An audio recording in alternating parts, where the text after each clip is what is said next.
Does anyone have any questions about the older part of the mine? Harold will be glad to answer those questions. Do any of them know the Mallettes brothers? Were they here when we all were younger, or was that before your time? No, they're, well, My grandfolks used to buy milk from the Mallettes brothers. yeah.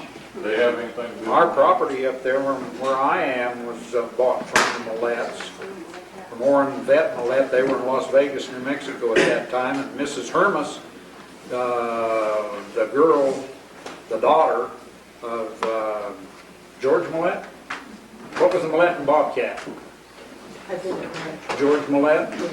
They used to own that place up there that Robert Moots owns up there in the head of Bobcat. And the girls would ride the horses. Mrs. Hermas, who was in Las Vegas, I understand now she's moved. I don't know just where is Mrs. Hermas. Mallettes are still in Las Vegas, Bob. Mallettes are still in Las Vegas. My granddad They're bought merchants. Well, anyhow, she was one of the 3 girls that used to ride the old white horse down to Red River Schoolhouse. And if the storms was bad, they'd come down and stay in that old log cabin of ours with their uncles, Uncle Orrin and Uncle Vet and Mallette. We have found one of the Mallette daughters alive in California. She's 98, I think. 98 and living in Los Angeles. She came out with the bicentennial. I can't remember her name, John. I was There just was one trying here a to. few years ago that I took back. I called Bob and got permission to take this. This woman was a child that was born up to Mallette property that belongs to Johnny Mooch's cousin now. My granddad bought that from the Mallettes. From the Mallette family, right. And when she came back, then Rosemary and I took her and some other folks back up in there to shore. She lived in L.A.? She lived in Los Angeles. That's And I there think was, it's her. one of the brothers lived in Las Vegas at that time.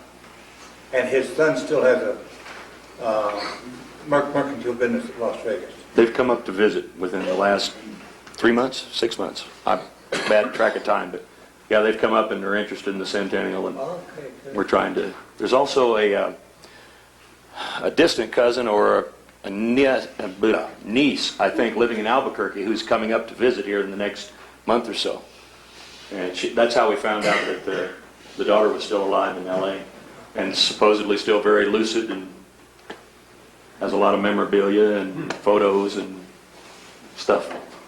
But I was just curious, like him, when the Mallette brothers themselves left. I mean, were they still here in the 30s or? They sold out. They sold that property to your granddaddy Yeah.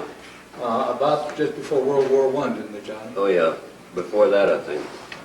The reason they sold out, Mr. Mallette and Mrs. Mallette were educated as teachers, and they wanted their children to receive an education. So they moved to Las Vegas to Mexico because that was where they called it Mexico normal at that time for the school, so their kids could have an education.